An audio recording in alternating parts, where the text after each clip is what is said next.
या देवी सर्वभूतेषु मां शक्तिरूपेण संस्थिता नमस्तस्यै नमस्तस्यै नमस्तस्यै नमो नमः। ओम भूर्भुवस्वः दुर्गादेव्यै नमः। बोलिए दुर्गा मात की जय। आप सभी भक्तों को नवरात्रि की ढेरों शुभकामनाएं। प्रिय भक्तों, आज प्रथम नवरात्रि है और आज से हम आरंभ करेंगे दुर्गा सप्तशती पाठ। दुर्गा सप्तशती के 13 अध्याय हैं जो हम आने वाले 8 दिन में पूर्ण करेंगे। नवमी को हम हवन पूजन आदि करेंगे और जो आपने चौकी लगाई है माता की, उसका विसर्जन 10वीं को करने का विधान है। हमने अपने यहाँ पर जो चौकी लगाई है, जवारे बोए हैं, कलश स्थापना की है, हमारे यहाँ भी विसर्जन का जो कार्य है वो 10वीं तिथि को ही होता है। 9 दिनों में माता के 9 रूपों की पूजा की जाती है और 10वें दिन विसर्जन किया जाता है। विसर्जन से संबंधित जानकारी हम वीडियो के माध्यम से आपको प्रदान करेंगे। आज हम सुनेंगे दुर्गा सप्तशती अध्याय और प्रतिदिन इसी समय आपको हमारा यह वीडियो प्राप्त होता रहेगा, जिसमें हम प्रतिदिन आपको दुर्गा सप्तशती का अध्याय सुनाएंगे। दुर्गा सप्तशती में क्योंकि 13 अध्याय हैं और ये हमें 8 दिन में पूरे करने हैं, तो उसमें किसी दिन 2 अध्याय होंगे, किसी दिन 1 अध्याय होगा। इस प्रकार से हम इसको पूर्ण करेंगे। आज प्रथम दिवस है। प्रथम दिवस पर हम 2 अध्याय पढ़ेंगे और सर्वप्रथम माता को स्मरण करते हुए हम निवेदन करेंगे माता से, और इसकी जो महिमा है दुर्गा सप्तशती की, वह सर्वप्रथम आपके साथ साझा करेंगे और महिमा के बाद हम पाठ आरंभ करेंगे। जब भी हम दुर्गा सप्तशती सुनेंगे तो उसमें उसकी महिमा का ज्ञान होना आवश्यक है, इसीलिए आरंभ करने से पहले उसकी महिमा को समझना अनिवार्य है। आइए पहले आरंभ करते हैं और फिर हम अध्याय आरंभ करेंगे। आप प्रतिदिन सुनना ना भूलिए दुर्गा सप्तशती। जो आप इस वीडियो के माध्यम से सुनेंगे यह उतना ही कल्याणकारी और लाभप्रद है जितना यदि आप स्वयं पाठ करते तो आपको पुण्य की प्राप्ति होती। दुर्गा सप्तशती हिंदू धर्म का सर्वमान्य ग्रंथ है। इसमें भगवती की कृपा के सुंदर इतिहास के साथ साथ बड़े बड़े गूढ़ साधन रहस्य भरे हैं। कर्म, भक्ति और ज्ञान की त्रिविधि मंदाकिनी बहाने वाला यह ग्रंथ भक्तों के लिए वाक्षाकल्पतरु है।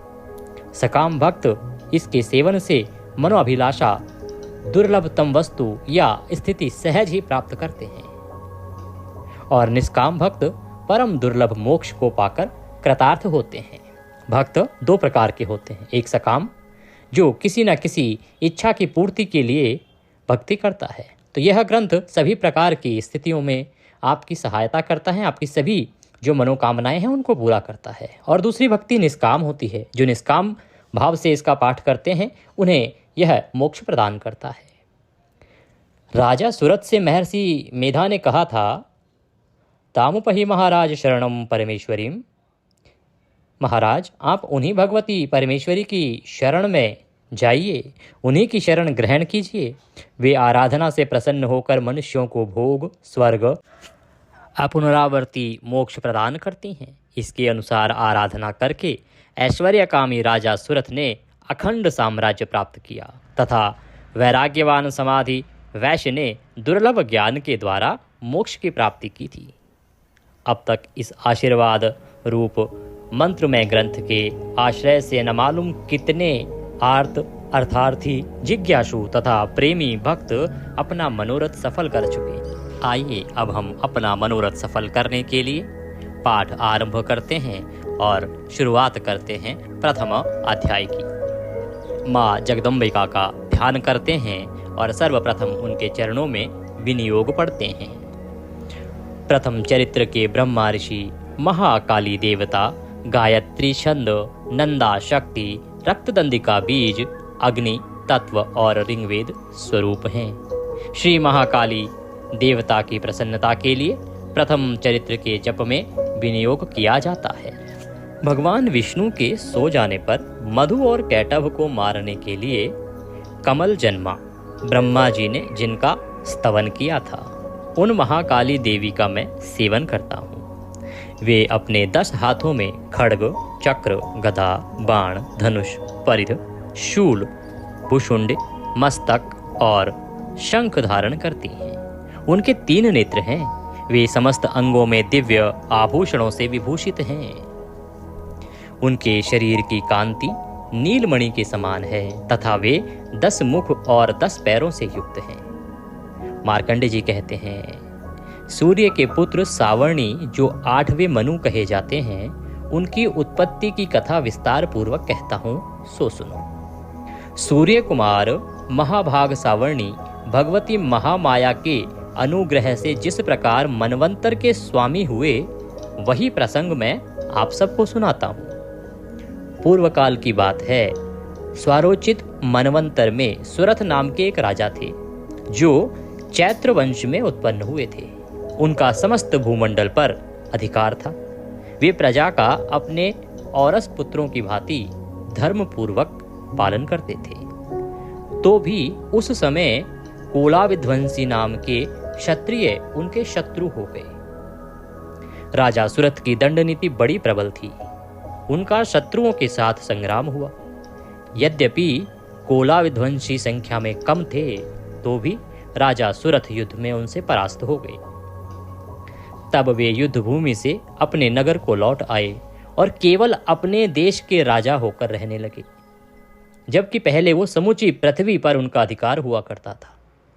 किंतु वहां भी उन प्रबल शत्रुओं ने उस समय महाभाग राजा सुरथ पर आक्रमण कर दिया। राजा का बल क्षीण हो चला था, इसलिए दुष्ट बलवान एवं दुरात्मा मंत्रियों ने वहां उनकी राजधानी में भी राजकीय सेना और खजाने को हथिया लिया। अर्थात उनके जो अपने लोग थे, सगे थे, जिन पर राज्य की सुरक्षा और राजा का विश्वास था, उन्होंने ही राजा के साथ छल करना आरंभ कर दिया। सुरथ का प्रभुत्व नष्ट हो चुका था, इसलिए वे शिकार खेलने के बहाने घोड़े पर सवार हो वहां से अकेले ही एक घने जंगल में चले गए। वहां उन्होंने विप्रवर मेधा मुनि का आश्रम देखा, जहां कितने ही हिंसक जीव परम शांत भाव से रहते थे। मुनि के बहुत से शिष्य उस वन की शोभा बढ़ा रहे थे। वहां जाने पर मुनि ने उनका सत्कार किया और वे उन मुनि श्रेष्ठ के आश्रम पर इधर उधर विचरते हुए कुछ काल तक रहे। फिर ममता से आकृष्ट चित्त होकर वहां इस प्रकार चिंता करने लगे, पूर्व काल में मेरे पूर्वजों ने जिसका पालन किया था, वही नगर आज मुझसे रहित है। पता नहीं मेरे दुराचारी भ्रात्यगण उसकी धर्म पूर्वक रक्षा करते भी होंगे या नहीं। जो सदा मद की वर्षा करने वाला और शूरवीर था, वह मेरा प्रधान हाथी अब शत्रुओं के अधीन होकर न जाने किन भोगों को भोगता होगा।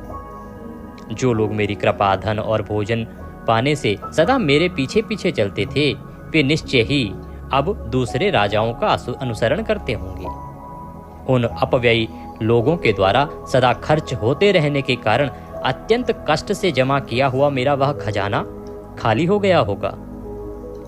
ये तथा और भी कई बातें राजा सुरथ निरंतर सोचते रहते थे। राजा जब आश्रम के अंदर रहने लगे तो कुछ समय बाद उनको इस प्रकार के विचार आने लगे कि उनके राज्य में क्या क्या घटित हो रहा होगा। एक दिन उन्होंने वहां विप्रवर मेधा के आश्रम के निकट एक वैश्य को देखा और उस वैश्य से पूछा, भाई तुम कौन हो? यहाँ तुम्हारे आने का क्या कारण है? तुम क्यों शोकग्रस्त और अनमने से दिखाई देते हो? राजा सुरथ का यह प्रेम पूर्वक कहा हुआ वचन सुनकर वैश्य ने विनीत भाव से उन्हें प्रणाम करके कहा। वैश्य बोला, हे राजन, मैं धनियों के कुल में उत्पन्न एक वैश्य हूं। मेरा नाम समाधि है। मेरे दुष्ट स्त्री पुत्रों ने धन के लोभ से मुझे घर से बाहर निकाल दिया है। मैं इस समय धन, स्त्री और पुत्रों से वंचित हूं। मेरे विश्वसनीय बंधुओं ने मेरा ही धन लेकर मुझे दूर कर दिया है। इसलिए दुखी होकर मैं वन में चला आया हूं। यहाँ रहकर मैं इस बात को नहीं जानता कि मेरे पुत्रों की, स्त्री की और स्वजनों की कुशल है या नहीं। इस समय घर में वे कुशल से रहते हैं अथवा उन्हें कोई कष्ट है। वे मेरे पुत्र कैसे हैं? क्या वे सदाचारी हैं अथवा दुराचारी हो गए हैं? जिन लोभी स्त्री पुत्र आदि ने धन के कारण तुम्हें घर से निकाल दिया, उनके प्रति तुम्हारा चिंतन इतना स्नेह का बंधन क्यों है? इस प्रकार से राजा पूछने लगा कि आखिर क्यों आज भी तुम्हारे मन में इतनी करुणा अपने परिवार के प्रति कैसे? वैश्य बोला, आप मेरे विषय में जैसी बात कहते हैं वह सब ठीक है, किंतु क्या करूं, मेरा मन निष्ठुरता धारण नहीं करता। जिन्होंने धन के लोभ में पड़कर पिता के प्रति स्नेह, पति के प्रति प्रेम तथा आत्मीय जन के प्रति अनुराग को तिलांजलि दे दी, मुझे घर से निकाल दिया है, उन्हीं के प्रति मेरे हृदय में इतना स्नेह है, इतना प्रेम है। महामते, गुणहीन बंधुओं के प्रति भी जो मेरा चित्त इस प्रकार प्रेम मग्न हो रहा है, यह क्या है? इस बात को मैं जानकर भी नहीं जान पाता। उनके लिए मैं लंबी सांसें ले रहा हूँ और मेरा हृदय अत्यंत दुखित हो रहा है। उन लोगों में प्रेम का सर्वथा अभाव है, तो भी उनके प्रति जो मेरा मन निष्ठुर नहीं हो पाता, इसके लिए क्या करूं? मार्कंडेय जी कहते हैं कि हे ब्राह्मण, तदंतर राजाओं में श्रेष्ठ सुरथ और वह समाधि नामक वैश्य दोनों साथ साथ मेधा मुनि की सेवा में उपस्थित हुए और उनके साथ यथा योग्य न्यायानुकूल विनयपूर्ण वार्तालाप करके बैठे। तत्पश्चात वैश्य और राजा ने कुछ वार्तालाप आरंभ किया। राजा ने कहा, भगवान, मैं आपसे एक बात पूछना चाहता हूँ, उसे बताइए। मेरा चित्त अपने अधीन न होने के कारण वह बात मेरे मन को बहुत दुख देती है जो राज्य मेरे हाथ से चला गया है, उसमें और उसके संपूर्ण अंगों में मेरी ममता बनी हुई है। मुनिश्रेष्ठ, यह जानते हुए भी कि वह अब मेरा नहीं है, अज्ञान की भांति मुझे उसके लिए दुख होता है। यह क्या है? ऐसा क्यों होता है? इस प्रकार राजा ऋषिवर से पूछने लगे। इधर यह वैश्य भी घर से अपमानित होकर आया है। इसके पुत्र, स्त्री और भ्रात्यों ने इसे छोड़ दिया है। स्वजनों ने भी इसका परित्याग कर दिया है, तो भी यह उनके प्रति अत्यंत हार्दिक स्नेह रखता है। इस प्रकार यह तथा मैं दोनों ही बहुत दुखी हैं। जिसमें प्रत्यक्ष दोष देखा गया है, उस विषय के लिए भी हमारे मन में ममता जनित आकर्षण पैदा हो रहा है। महाभाग, हम दोनों समझदार हैं, तो भी हम में जो मोह पैदा हुआ है, ये क्या है? विवेक शून्य पुरुष की भांति मुझ में और इसमें यह मूढ़ता प्रत्यक्ष दिखाई देती है। इस प्रकार जब राजा ने पूछा तो ऋषि बोले, हे महाभाग, विषय मार्ग का ज्ञान सब जीवों को है। इसी प्रकार विषय भी सबके लिए अलग अलग हैं। ऋषि कहते हैं कि जो विषय है उसके बारे में ज्ञान सबको होता है, परंतु विषय जो है ना, उसके प्रकार भी सबके लिए अलग अलग प्रकार के होते हैं। कुछ प्राणी दिन में नहीं देखते, दूसरे रात में नहीं देखते, तथा कुछ जीव ऐसे हैं जो दिन और रात्रि दोनों में बराबर देखते हैं। यह ठीक है कि मनुष्य समझदार होते हैं, किंतु केवल वे ही ऐसे नहीं होते। पशु, पक्षी और मृग आदि सभी प्राणी समझदार होते हैं। मनुष्यों की समझ भी वैसी ही होती है जैसी उन मृग और पक्षियों की होती है, तथा जैसी मनुष्यों की होती है वैसी ही उन मृग और पक्षी आदि की होती है। यह तथा अन्य बातें भी प्राय दोनों में समान ही हैं। समझ होने पर भी इन पक्षियों को तो देखो, ये स्वयं भूख से पीड़ित होते हुए भी मोहवश बच्चों की चोंच में कितने चाव से अन्न के दाने डाल रहे हैं। हे नरश्रेष्ठ, क्या तुम नहीं देखते कि ये मनुष्य समझदार होते हुए भी लोभवश अपने किए हुए उपकार का बदला पाने के लिए पुत्रों की अभिलाषा करते हैं? यद्यपि उन सब में समझ की कमी नहीं है, तथापि वे संसार की स्थिति अर्थात जन्म मरण की परंपरा बनाए रखने वाले भगवती महामाया के प्रभाव द्वारा ममता में भंवर से युक्त मोह के गहरे गर्त में गिराए गए हैं। ऋषिवर कहते हैं कि ये तो आदि देवी भगवती की माया है, जिसके कारण मनुष्य इस प्रकार का व्यवहार करता है। इसलिए इसमें आश्चर्य नहीं करना चाहिए। जगदीश्वर भगवान विष्णु की योग निद्रा रूपा जो भगवती महामाया हैं, उन्हीं से यह जगत मोहित हो रहा है। वे भगवती महामाया देवी ज्ञानियों के भी चित्त को बलपूर्वक खींचकर मोह में डाल देती हैं। ऋषिवर कहते हैं कि ये केवल साधारण मनुष्यों के लिए नहीं है। जो परमेश्वर ने महामाया बनाई है ना, वो तो ज्ञानी से ज्ञानी परम ज्ञानी व्यक्ति का भी चित्त हर लेती हैं, क्योंकि उसका कार्य है लोगों को माया में डालना, मोह में डालना, और वो बलपूर्वक खींचकर मोह में डाल देती हैं। वे ही इस संपूर्ण चराचर जगत की सृष्टि करती हैं तथा वे ही प्रसन्न होने पर मनुष्यों को मुक्ति के लिए वरदान देती हैं। वे ही पराविद्या, संसार बंधन और मोक्ष की हेतुभूता सनातनी देवी तथा संपूर्ण ईश्वरों की भी अधीश्वरी हैं। राजा ने पूछा, भगवान, जिन्हें आप महामाया कहते हैं, वे देवी कौन हैं? ब्राह्मण, उनका आविर्भाव कैसे हुआ तथा उनके चरित्र कौन कौन हैं? ब्रह्मवेत्ताओं में श्रेष्ठ महर्षि उन देवी का जैसा प्रभाव हो, जैसा स्वरूप हो और जिस प्रकार प्रादुर्भाव हुआ हो, वह सब मैं आपके मुख से सुनना चाहता हूँ। तो ऋषि बोले, राजन, वास्तव में तो वे देवी नित्य स्वरूपा ही हैं। संपूर्ण जगत उन्हीं का रूप है तथा उन्होंने समस्त विश्व को व्याप्त कर रखा है। तथापि उनका प्रकाट्य अनेक प्रकार से होता है, वह मुझसे सुनो। यद्यपि वे नित्य और अजन्मा हैं, तथापि जब देवताओं का कार्य सिद्ध करने के लिए प्रकट होती हैं, उस समय लोक में उत्पन्न हुई कहलाती हैं। कल्प के अंत में जब संपूर्ण जगत एकावर्ण में निमग्न हो रहा था और सबके प्रभु भगवान विष्णु शेषनाग की सैया बिछाकर योग निद्रा का आश्रय लेकर सो रहे थे, उस समय उनके कानों के मैल से दो भयंकर असुर उत्पन्न हुए, जो मधु और कैटभ के नाम से विख्यात थे। वे दोनों ब्रह्मा जी का वध करने को तैयार हो गए।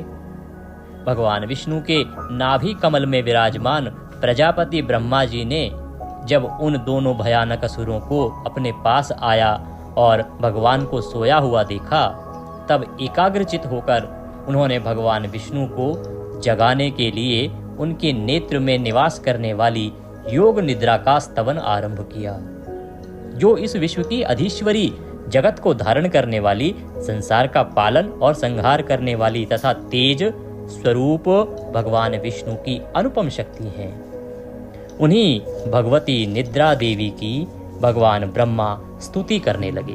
तो ऋषिवर कहते हैं कि कैसे देवी का प्रकाट हुआ। देखिए कि जब भगवान विष्णु निद्रा में थे, उस समय उनके कान के मैल से दो राक्षस उत्पन्न हुए, मधु कैटभ।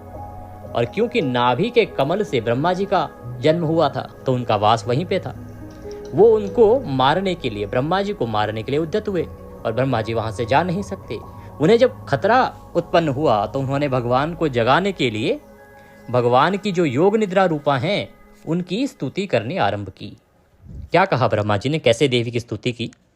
ब्रह्मा जी ने कहा, देवी, तुम ही स्वाहा, तुम ही स्वधा और तुम ही वष्टकार हो। स्वर भी तुम्हारे ही स्वरूप हैं, तुम ही जीवनदायिनी सुधा हो। नित्य अक्षर प्रणव में अकार, उनकार, मकार, इन तीन मात्राओं के रूप में तुम ही स्थित हो तथा इन तीनों मात्राओं के अतिरिक्त जो बिंदु रूपा नित्य अर्धमात्र है, जिसका विशेष रूप से उच्चारण नहीं किया जा सकता, वह भी तुम ही हो। देवी, तुम ही संध्या, सावित्री तथा परम जननी हो। देवी, तुम ही इस विश्व ब्रह्मांड को धारण करती हो।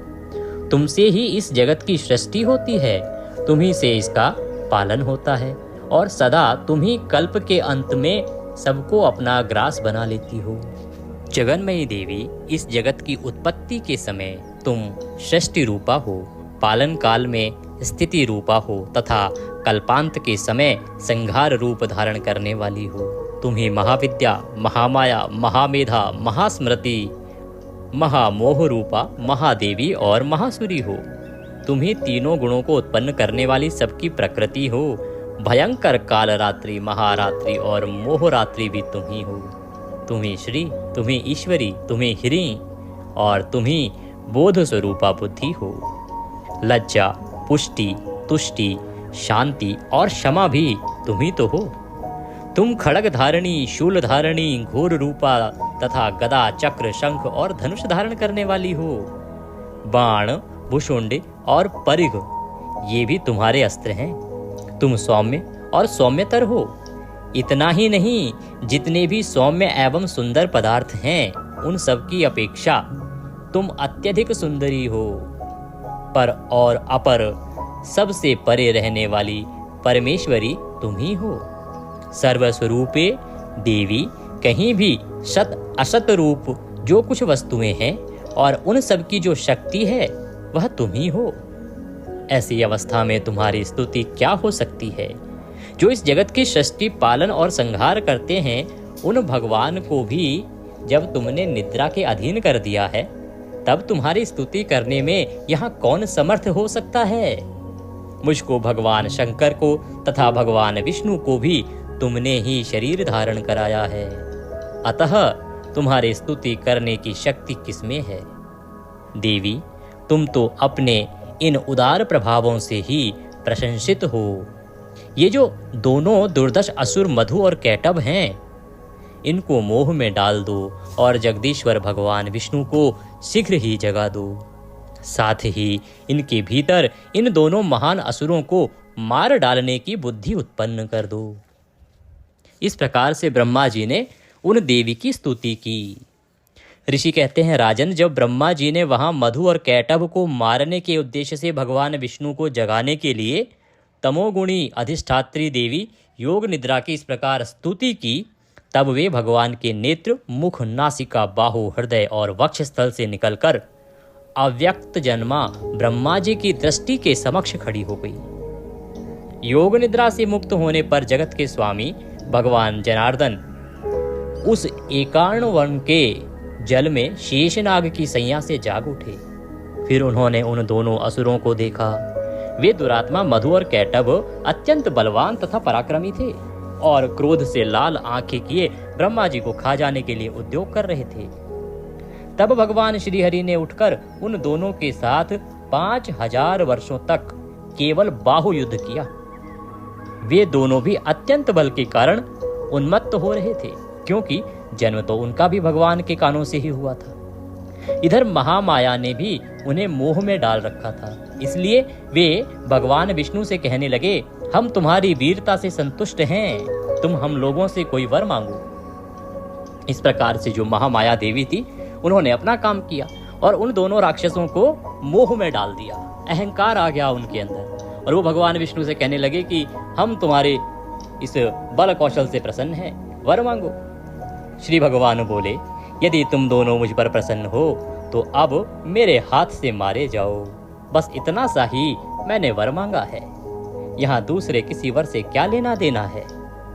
ऋषि कहते हैं, इस प्रकार धोखे में आ जाने पर जब उन्होंने संपूर्ण जगत में जल ही जल देखा, तब कमल नयन भगवान से कहा, जहाँ पृथ्वी जल में डूबी हुई ना हो, जहाँ सूखा स्थान हो, वहीं हमारा वध करो।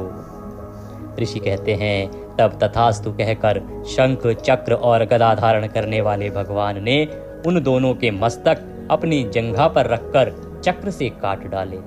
इस प्रकार ये देवी महामाया ब्रह्मा जी की स्तुति करने पर स्वयं प्रकट हुई थी।